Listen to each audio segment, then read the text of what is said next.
8:47, recién te había comentado acerca de esta situación, de esta contaminación que se había producido en alimentos y tenemos en línea al licenciado Daniel Rabino, que es licenciado en bromatología, es bromatólogo, y vamos a charlar un poquito con él acerca de estas cuestiones que, bueno, a veces no sé si podemos detectar o no, pero bueno, es bueno que lo hablemos y podamos desmenuzar un poquito el tema. Daniel, ¿qué tal? Buen día. Aquí Natalia y Antonio los saludan. Bienvenido. Bueno, muchas gracias. Buen día, Natalia y Antonio. Gracias por atendernos y bueno, cuéntenos, no sé si usted, me imagino por su profesión tal vez le haya llamado la atención este caso que se hizo muy conocido en el sur de la provincia, que hubo muchas personas intoxicadas. ¿Esto es habitual que se dé, que debe haber una situación extrema de poco control para que suceda o cómo es?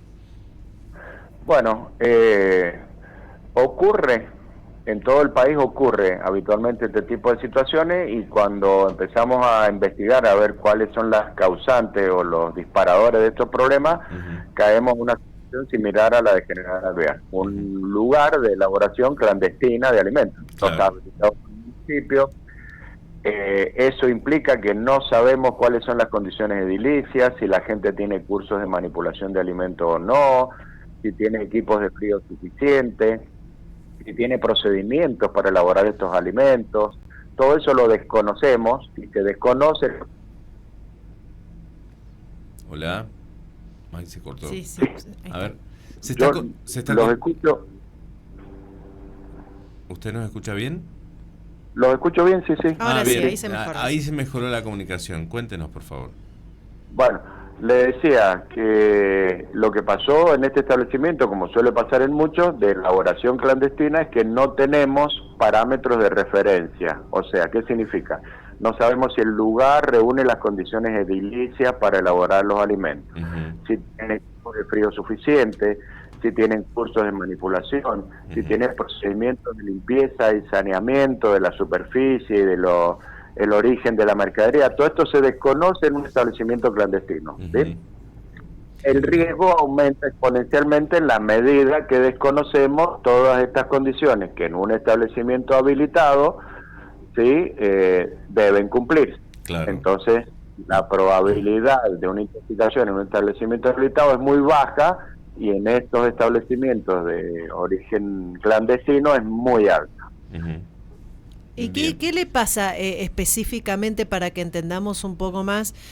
Porque por ahí popularmente conocemos, bueno, se pierde la cadena de frío. En este caso, ¿qué puede haber pasado? ¿Le ingresó también algún tipo de bacteria? No sé, hay una diferencia entre una bacteria y una cosa.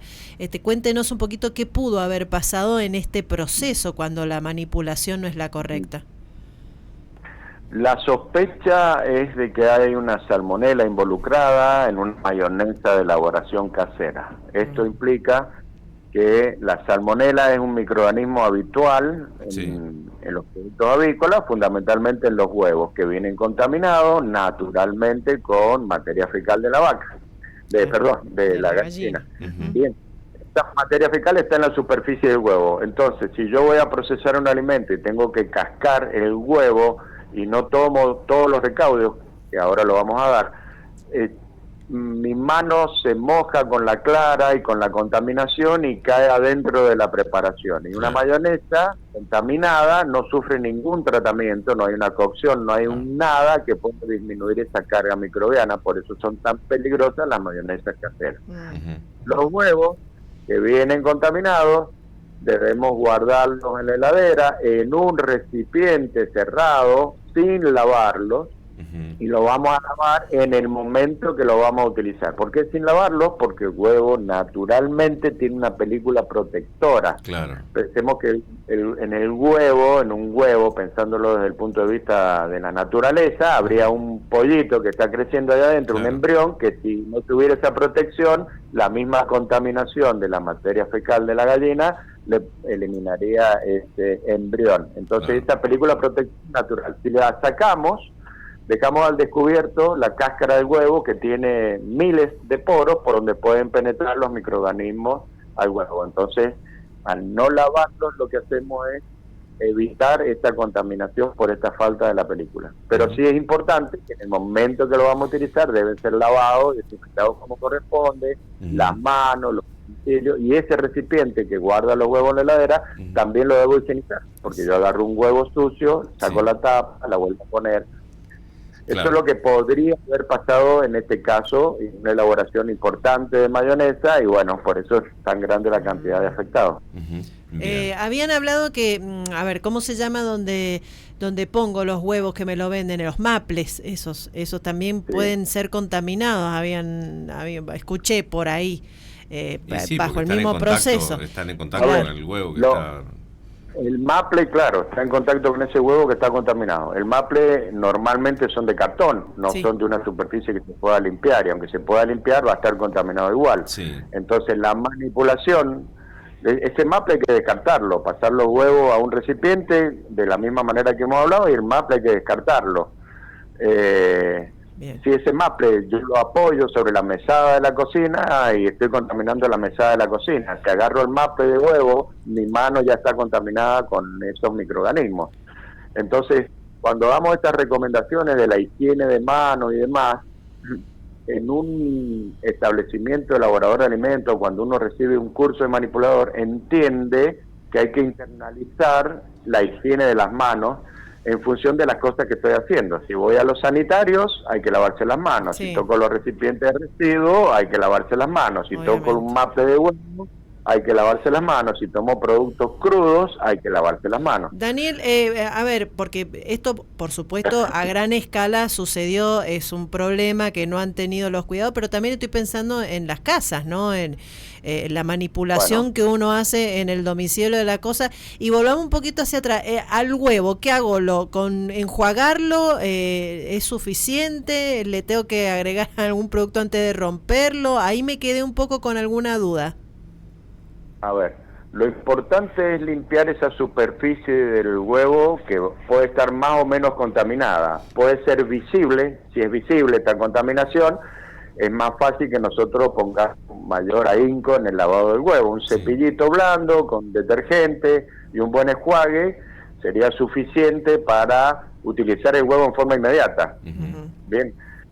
Ahora, si yo no lo veo, no veo esa contaminación, lo debería lavar de la misma manera, con un cepillito, con un detergente y demás, porque recordemos que los microorganismos no los vemos. Entonces, yo debo suponer, de hecho, debe estar contaminado el huevo con esta carga microbiana. Bien, pero repito, es importante hacerlo en el momento de uso. Lavo el huevo con el detergente, enjuago ese huevo con agua, me lavo las manos como corresponde y ahí utilizo recién el huevo. Voy a hacer una pregunta, puede ser obvia, pero todo está contaminado o de hecho no hay cosas contaminadas. ¿Todo tenemos que dar por descartado que está contaminado, veamos o no lo veamos? Sí. Lo único que tenemos la certeza y hasta por ahí de que no está contaminado son los productos enlatados, que tienen una esterilización en un autoclave que eleva la temperatura a 115, 121 grados y ahí destruye todo. El resto tienen contaminaciones, más o menos en función de qué se trata. Si yo hablo de un producto de elaboración casera y demás, la contaminación es una. Si hablo de un producto que viene refrigerado, la cadena de frío va a contribuir para que la carga microbiana normal que tiene ese producto no se incremente. Si hablo de refrigerado, lo mismo. O sea, todo tiene una contaminación. El problema es la calidad de ese todo. Si yo compro algo que ha perdido la cadena de frío, es probable que la contaminación sea muy alta. De hecho, el Código Alimentario Argentino, que es el que da parámetros para controlar estos productos, tengo valores que deben respetarse. Quiere decir que no puede haber más de 1000 de determinada cosa. Bien, fantástico. Quiere decir que puede haber 900, 100 y demás. Si yo le doy condiciones de temperatura y tiempo a esas 100 o 1000, aumenta el número exponencialmente, porque los microorganismos se reproducen exponencialmente. Entonces, en poco tiempo tengo una carga muy alta de microorganismos. Puede haber un patógeno, ¿sí?, en una concentración muy baja o casi indetectable, pero si le doy condiciones va a aumentar el número. Y el otro problema es la recontaminación por mis manos, por la superficie, por los utensilios, por contacto con otros alimentos. Sí, los repasadores en casa a veces, ¿no? Que los usamos para todo. Sí. Los repasadores los usamos para todo, la misma tabla la usamos para todo, el mismo Claro, pero hay una cuchillo. carga que es peligrosa y otra no. El cuerpo, bueno, con sus combate, ¿no? A estas cuestiones, porque si no nos vamos a poner ya re locos con el tema, ya que está todo contaminado. Pero por lo menos tener los cuidados básicos. Claro. Uh-huh. Ahora, a ver, hay que tener presente que esto está y que debemos ser cuidadosos en el manejo. Esto no es para generar una histeria colectiva, porque de hecho estamos comiendo cosas, una fruta y demás, que tienen una carga normal. Carga de microorganismo es una cosa y esencia de patógeno es otra cosa distinta. Bien, entonces, ¿qué tenemos que hacer? Todo lo que esté al alcance de la mano para evitar que esas cargas microbianas sean de microorganismos banales, que no producen nada, o sea, de patógenos, no se incrementen. Bien, respecto de la carne, porque una cosa es cocinar un bife o lo que fuera y otra cosa es, por ejemplo, la carne molida a la hora de hacer una hamburguesa, que tiene, digamos, mayor posibilidades de contaminación porque está molida la carne. ¿Qué digamos, cuidados hay que tener? A ver, la carne molida es un problema que está involucrado directamente en la mayoría de los síndromes urémicos hemolíticos de los niños. Exacto. ¿Por qué? Porque el microorganismo que produce el síndrome urémico hemolítico es un habitante normal del aparato digestivo de la vaca. Uh-huh. Si la faena de esa vaca no ha sido la adecuada, es probable que la carne esté contaminada superficialmente con este microorganismo. ¿Qué hacemos en la molienda de la carne? Distribuimos en toda la masa de la molida esa contaminación que podía ser superficial. Uh-huh. Bien, aparte esa moledora me va a quedar contaminada, entonces todo lo que yo esté pasando por ahí le voy agregando esta contaminación. Por eso debe ser cocinado perfectamente esta hamburguesa, porque la cocción lo elimina este microorganismo, pero la cocción adecuada, no tiene que estar rosadito, no tiene que haber jugo, uh-huh. Tiene que estar perfectamente cocida. Hamburguesas, tratar de que sean lo más finas posible y controlar que el centro esté perfectamente cocido. Si esto ocurre y no hay una contaminación cruzada, o sea que con las mismas manitos o utensilios o platos o superficie donde estaba la carne molida cruda, pongo el alimento cocido y le estoy pasando de vuelta la contaminación a algo que ya no voy a cocinar de nuevo. Claro, o por ejemplo haber cortado, no sé, de un trozo, una pieza de carne, cortar un bife y después cortar pan o con el mismo cuchillo, ¿no? Esas cosas no hay que hacerlas. ¿Y qué pasa con esa moda de que los trozos de carne a veces están prácticamente crudos? Vos te decías aquellos que les gusta comerlo vuelta y vuelta, y que es arriesgarse, no pasa nada, el cuerpo puede responder a esa cuestión. A ver, es un riesgo. Bien, suponer que el cuerpo responde, no sé, es un intento de algo, porque en realidad responder a qué carga tiene eso, mucha o poca, yo no sé, uh-huh. No lo puedo ver, no lo puedo saber. Aparte, otra cosa para agravar la situación es que la mayoría de los microorganismos que producen intoxicaciones alimentarias no le cambian las características al producto, no le cambia el color, el olor, el sabor, la textura. De hecho, si no la gente no se intoxicaría, o sea, no vamos a comer algo que está feo. Claro. Entonces, no puedo saber. Uh-huh. Lo que hay que hacer es disminuir las probabilidades de ese riesgo. Uh-huh. Así como hay gente que le gusta comer la carne roja, hay gente que come otras cosas. O sea, en otros países se comen insectos, comen otras cosas. Sí. Eso es riesgo. Uno tiene que evitar asumir esos riesgos. Y en la casa, pensando en nuestra familia, ¿sí? Yo no debo asumir estos riesgos.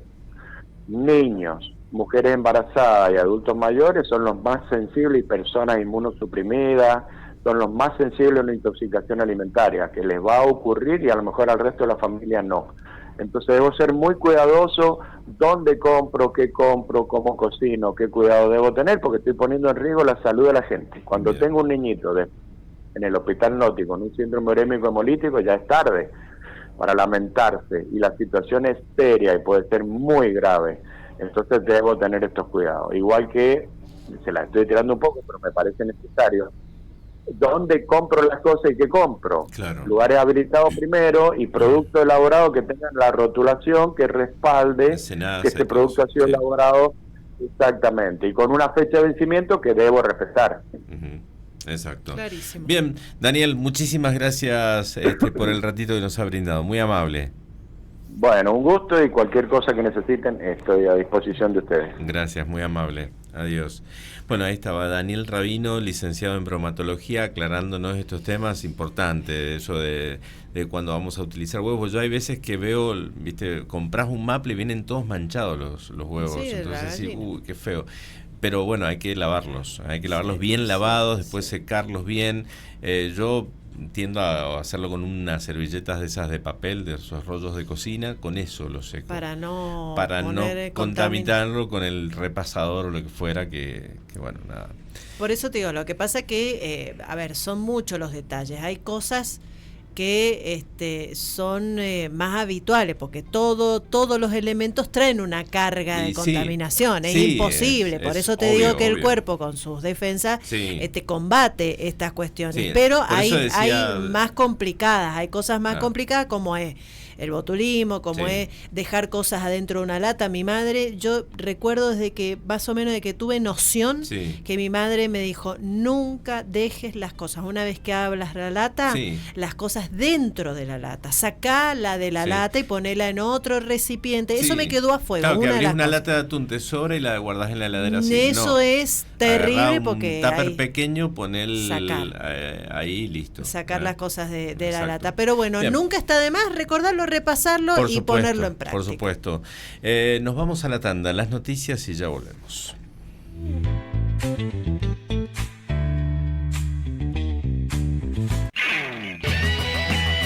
La verdad de la noticia está en M News. La verdad al aire.